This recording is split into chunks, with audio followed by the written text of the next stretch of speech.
কিছুদিন আগে আপনারা দেখেছেন যে ভারতবর্ষের ঐতিহ্যবাহী একটি মসজিদ, তার নাম বাবরি মসজিদ, এটা এখনো আছে নাকি? ভেঙে দিয়েছে, ভেঙে দিয়েছে। ওই তো 22শে জানুয়ারি উদ্বোধনী অনুষ্ঠান, ওখানে মন্দির, রাম মন্দির স্থাপন হয়েছে, তার শুভ উদ্বোধনী অনুষ্ঠান 22 তারিখে। যাই হোক, ওই সব ইতিহাস আমি বলছি না, আমি বলছি যে যারা বাবরি মসজিদকে ধ্বংস করেছে, আচ্ছা বলুন তো এরা ভালো লোক না খারাপ লোক? খারাপের পক্ষে কারা?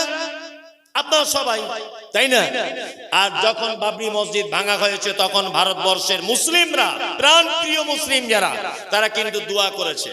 দোয়া করেনি যে আল্লাহ যারা মসজিদ ভেঙেছে তুমি তাদের কঠিন সাজা দাও? দোয়া করেনি? করেছে। নাম্বার 2, আপনারা এখন ইদানিং দেখতে পাচ্ছেন সোশ্যাল মিডিয়ার মাধ্যমে যে ফিলিস্তিনের মাটিতে মসজিদে আকসা, যেটা প্রথম কিবলা যে মসজিদটা ছিল, ওই মসজিদ জেরুজালেমের আপনার কি বলে ইসরায়েলের ইহুদিরা মসজিদটা দখল করে নেওয়ার চিন্তা ভাবনা করছে এবং ফিলিস্তিনিদের মা বোনদের উপর অত্যাচার, ফিলিস্তিনিদের উপরে নির্যাতন চালাচ্ছে ইসরায়েলের ইহুদিরা, তাই না? মুসলমানরা দোয়া করছে কি করছে না? করছে কি করছে না? আপনারা ইসরায়েলের পক্ষে না ফিলিস্তিনের পক্ষে? ফিলিস্তিনের পক্ষে, তাই না? আচ্ছা এইবার বলুন, রুজির মালিক কে? আল্লাহ। অক্সিজেন এটার মালিক কে? আল্লাহ। আল্লাহ এত দোয়া করা লাগবে কেন? আল্লাহর ঘর মসজিদ ভেঙে দিচ্ছে, আল্লাহ 10 মিনিটের জন্য ইসরায়েলে অক্সিজেনটা বন্ধ করে দিলেই তো হয়ে গেল, সব তো শেষ। শেষ না? আল্লাহ যে রুজি রুজি ওদের বন্ধ করে দেয়, তা ওরা আর কেউ বাঁচবে? বাঁচতে পারবে? তাহলে এত মানুষের দোয়া করা প্রয়োজন ছিল না? ছিল। আল্লাহ বলে আমার নাম রহমান, আমি দয়া করি, তার বিনিময়ে কিছু চাই না, এমনিতেই দয়া করি। মসজিদ ভেঙে দিবি তবুও তোকে অক্সিজেন দেবো, মাদ্রাসা আগুন লাগিয়ে দিবি তবুও তোকে অক্সিজেন দেবো আমি আল্লাহ। নামাজ পড়বি না তবুও তোর জমিতে বৃষ্টি হবে। আল্লাহ বলে আল্লাযী জাআলা লাকুমুল আরদা ফিরাশা ওয়াস সামাআ বিনাআ ওয়া আনজালা মিনাস সামাই মাআন ফাআখরাজা বিহি মিনাস সামারাতি রিজকাল লাকুম ফালা তাজআলু লিল্লাহি আমদাদা ওয়া আনতুম তা'লামুন। চৈত্র মাস চলে যাবে, বৈশাখ মাস চলে যাবে, জ্যৈষ্ঠ মাস চলে যাবে, আষাঢ় মাস যখন পড়বে আমি আল্লাহ আসমানকে বলে দেব মুষল ধরে আসমান তুই বৃষ্টি বর্ষণ কর। কালিয়া চকের চাষিরা তারা মাঠে চলে যাবে, মাঠে নাঙল লাগাবে, আর আমি আল্লাহ তোর জমিতে ধান উৎপন্ন করে তোমার বাড়িতে সোনার ধান পৌঁছে দেব। বেনামাজি নামাজ পড়বে না, তোর জমিতে বৃষ্টি হবে। তুমি রোজা রাখবে না, তোমার জমিতেও বৃষ্টি হবে। তুমি আল্লাহর দুশমন, তোমার জমিতেও বৃষ্টি হবে। আমার নাম হচ্ছে রহমান। আমি এমন দয়া করি, পৃথিবীর কোন প্রাণী, পৃথিবীর কোন জিনিস আমার দয়া থেকে কোনদিন বঞ্চিত হবে না। আল্লাহ দয়া থেকে কেউ বঞ্চিত হবে? রহমান দয়ালু। যে নামাজ পড়ে না ও দেখবেন প্রত্যেকদিন বিরিয়ানি চালিয়ে যাচ্ছে। যে আল্লাহর সঙ্গে দুশ্মনী করে তারও দেখবেন 10 তলা বাড়ি। কি বলছে বুঝতে পারছেন না? তার মানে আল্লাহ দয়া করে, বিনিময় কিছু চাই না। আর রহিম খাসাতান ইয়াউমাল কিয়ামত, আর রহিম যে দয়াটা, এটা হচ্ছে আল্লাহ সুবহানাহু ওয়া তাআলার শুধুমাত্র কিয়ামতের দিনে।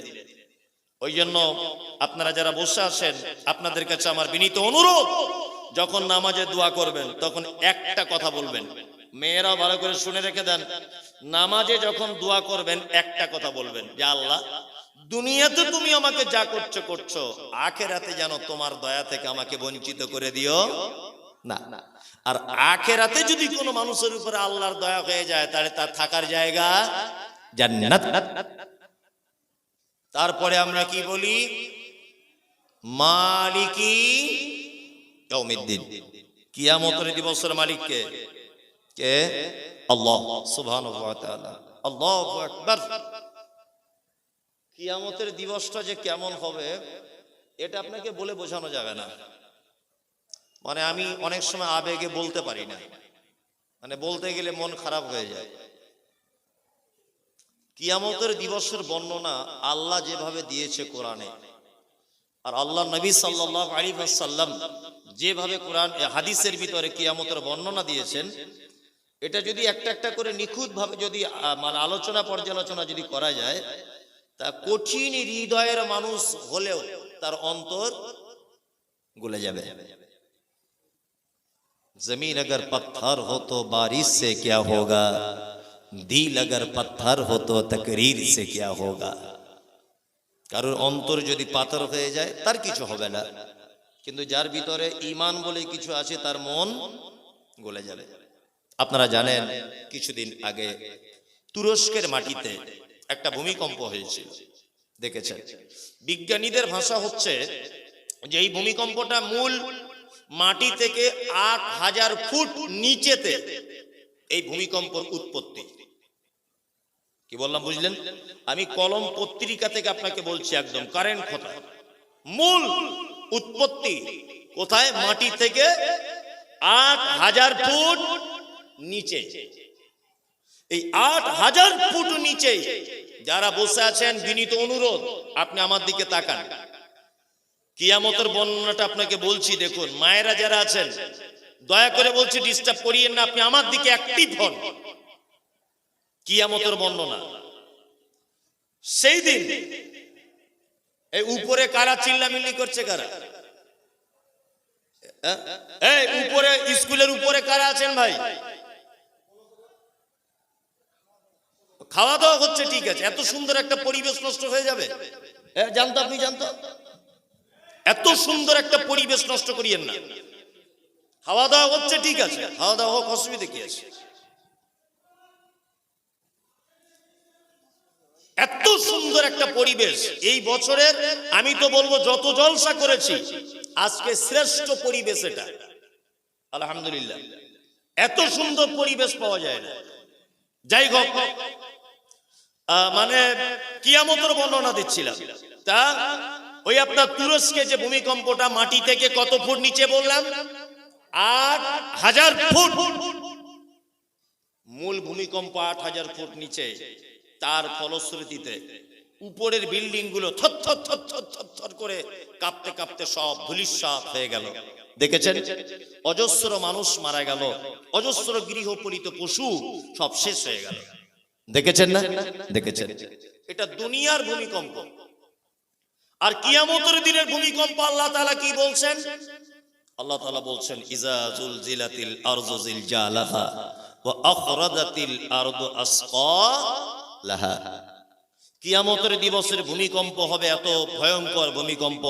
আল্লাহ সুবহানাহু ওয়া তাআলা বলছেন যে মাটির তলায় থাকা জিনিসগুলোকে উপরে তুলে দেওয়া হবে। আল্লাহু আকবার। ঢালাই মেশিন দেখেছেন? বাড়ি, পাথর, সিমেন্ট দিয়ে এইরকম ভাবে ঘোরানো হয়, হয় না? উপরের মাল নিচে, নিচের মাল উপরে।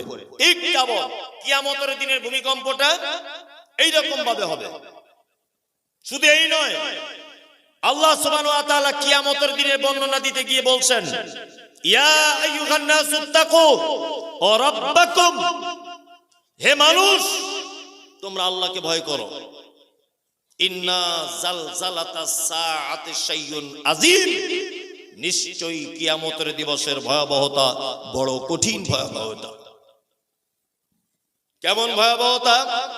আল্লাহ তাআলা বলছেন, ইয়াউমা তারাউনাহা তাযহালু কুল্লু মুরজিআতিন আম্মা আরজাত ওয়া তাযাউ কুল্লু যাতি হামলিন আমলাহা ওয়া তারান নাসা সুকারা ওয়া মা হুম বিসুকারা ওয়ালাকিন আযাবাল্লাহি শাদীদ। এইদিকে ফিরুন, একটা জিনিস আপনাকে দেখাই। শিক্ষিত মানুষের পরিবেশ তো।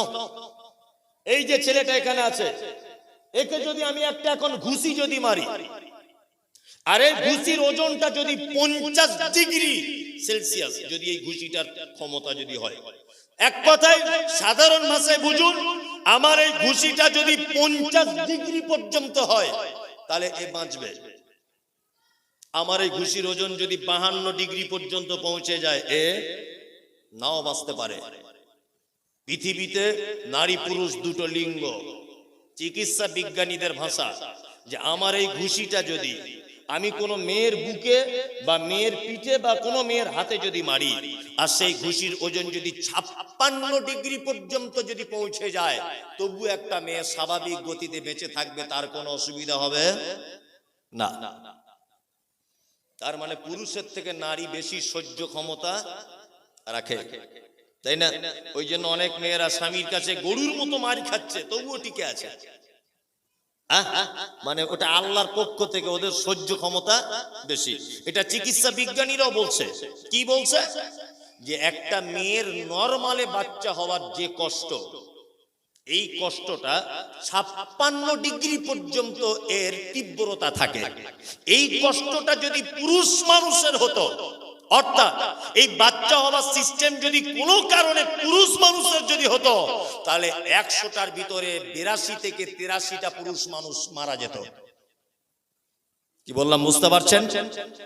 এটা হাদিসের কথা নয়, এটা আমি অন্য বইয়ে পড়ে আপনাকে গবেষণা করে বললাম।